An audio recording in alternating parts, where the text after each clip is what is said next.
Você escreveu a sua coluna dizendo que o PL das fake news, se não tiver limite, a tecnologia vai virar o mundo do avesso. Como é que você está vendo essa ofensiva agora do Google? Quer dizer, foi para a briga, foi para cima, foi com tudo para cima do PL e, segundo alguns, está aí empurrando a opinião pública para a opinião das redes, das big techs. Como é que você está vendo essa briga? Fabíola, essa propaganda do Google, no mínimo, ou é ilegal, ou é imoral, ou engorda. Não tem a menor dúvida de que esse ato é um absurdo diante do projeto, como o Josias colocou muito bem, não faz nada diferente do que já vem sendo feito no mundo. E acho importante aqui que os nossos espectadores prestem atenção que se uma indústria está fazendo propaganda contra um projeto de regulamentação, é mais um aspecto que eles precisam estar muito preocupados se aquilo funciona, da importância desse negócio todo. Nenhuma indústria no mundo quis ser regulamentada nunca. Nenhum dono de petroleira chegou um dia de manhã e pediu ao governo que regulamentasse o seu setor. Nenhuma companhia de indústria de cigarro chegou de manhã e pediu também que fosse regulamentada. Por favor, não fume o meu cigarro. Nenhuma indústria de trabalho, de mineração, acordou de manhã e também pediu a regulamentação. Agora, uma questão muito importante. Todo o sistema capitalista, a maneira como a gente vive, ela está pautada na exploração e no lucro. E os capitalistas, em geral, os donos das firmas, eles gostam à beça de muita exploração e de muito lucro. Se a sociedade não coloca limite para esse negócio, a gente perde a medida e a gente desumaniza o jogo e a gente vira o mundo do avesso. Eu faço essa provocação baseado num livro de uma antropóloga que saiu agora, que é Letícia Cesarino, e ela vai mostrando no seu livro que, do mesmo modo que a invenção da imprensa, ou seja, quando a gente começou a poder escrever coisas com tipógrafos, com letrinhas, não mais à mão, gerou uma revolução cognitiva na maneira como as pessoas se relacionavam na Europa, ali pelo século XVI, tão grande que a Europa entrou em ebulição por 150 anos. Se a gente não botar limites, e aí eu estou falando de limites que não são censuras, mas estão botando regras de moderação e regras de regulamentação para a gente minimamente não transformar a internet numa terra sem lei. A gente pode entrar numa ideia de um mundo que nós não reconheceremos, do mesmo modo como os nossos antepassados viveram isso. Acho interessante aqui, para já passar para você de volta, que eu acho que a política já é um território que marca isso. É isso que eu tento mostrar no meu texto. O Josias viveu e vive ainda anos dentro dos corredores do Congresso, mas eu fiz minha dissertação de mestrado dentro do Senado Federal. E fiquei 3 anos indo todos os dias à casa. E posso comparar a política de 10 anos atrás com a política de hoje e ver como a tecnologia já transformou a maneira como os acordos são feitos, as negociações são postas e a ideia de cidadania e debate público se estrutura. Antigamente, um senador ele podia ser vice-governador, 2 vezes governador, ter uma popularidade gigantesca. Quando ele chegava à casa, apesar da reputação dele, ele começava do zero. E ele precisava, dentro da casa, construir um reconhecimento entre os pares, nos acordos, nas conversas, nos discursos, para poder, só assim, defender os seus projetos e conseguir recursos para levar para suas bases. O que a gente vê hoje com cenas estapafúrdias, como desse deputado Nicolas Ferreira, como desse senador do Ceará, Girão, como a nossa ex-ministra, do Brasil, ex-ministra Damares, e outros tantos translocados aí do YouTube, que viram deputados, é que eles constroem a política de fora para dentro, sem nenhuma chance de negociação. Eles estão mais preocupados em defender aquilo que seus seguidores do YouTube ou do Instagram querem e desejam, do que em estabelecer um vínculo com contraditório, de negociar com quem eles discordam, tal como a política precisa desde o tempo dos gregos. Então, se a gente não estabelecer, de algum modo, algum limite para esse negócio, certamente vamos viver períodos muito mais tristes e infinitamente mais complicados. E isso não sou eu que estou dizendo.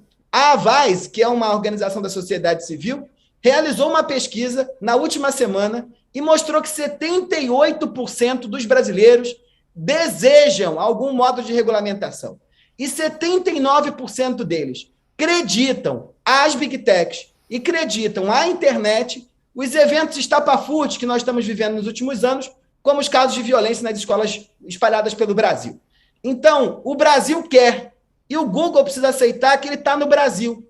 apesar de ter sido inventado por meninos modernosos, de camisa preta e sapatênis, eles precisam perceber que a ação da tecnologia transforma o nosso modo de vida, a ação da tecnologia reinventa uma sociedade e eles precisam responder às leis locais, que se eles quiserem fazer tal coisa ou outra lá de onde saíram, não tem nenhum problema, mas aqui a gente precisa de regra para transformar esse país aqui minimamente num lugar possível de conversa, com menos ódio e mais possibilidade de pacto.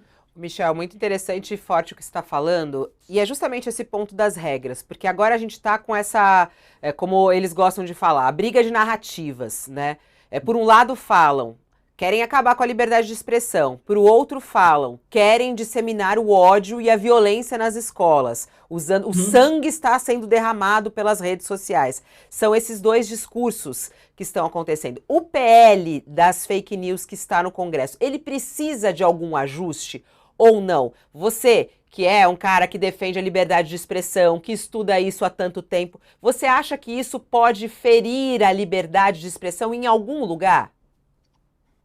Fabíola, não. Não por uma questão muito simples. Não foi uma senhora que saiu, ou um senhor que saiu de casa com o PL debaixo do braço, entrou dentro do Congresso Nacional e disse vamos votar. Esse é um projeto que está sendo discutido pela sociedade brasileira há pelo menos 4 anos.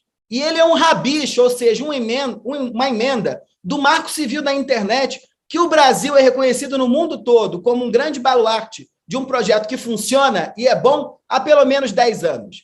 Então, a sociedade brasileira, todos os seus entes, não só as big techs, não só os lobistas, a sociedade brasileira, sociedade civil, os deputados, os representantes dos órgãos de controle de censura, os representantes dos direitos humanos, estão atentos e debatendo esse assunto há muito tempo. O que a gente tem que deixar claro assim, é que nenhuma empresa quer ser regulamentada. E eu defendo o direito do setor privado de reclamar. A gente está numa democracia. Né?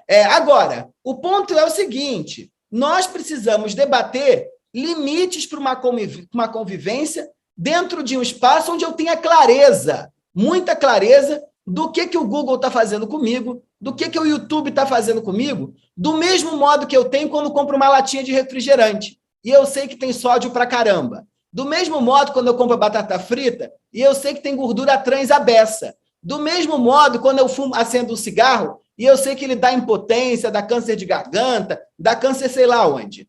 A gente quer clareza. Os estudiosos da internet pontuam desde sempre que os algoritmos são construídos numa lógica de caixa preta. É o dono da firma que sabe o que expõe e o que não expõe.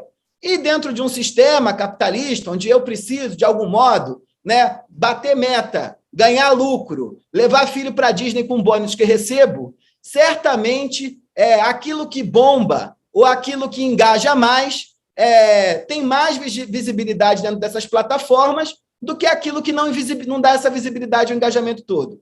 E aí qual é a questão? A gente dissemina conteúdo ou dissemina informação baseado na caixa registradora da lojinha, baseado nas planilhas de Excel, e não naquilo que a sociedade precisa saber, aquilo que a sociedade precisa pensar. Só para deixar claro, para te passar de volta, não é censura, é regulamentação. Não é censura, é regulamentação. É estabelecer do mesmo modo que seu filho, quando quer ver um filme no cinema, que ele não pode ou não deve ver determinados filmes, porque aquilo está acima da idade dele.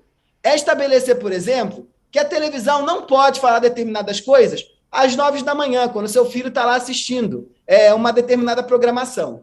É regulamentação. A gente vai estabelecer regras que onde eu e você e a sociedade que debatemos estamos de acordo e vamos ter...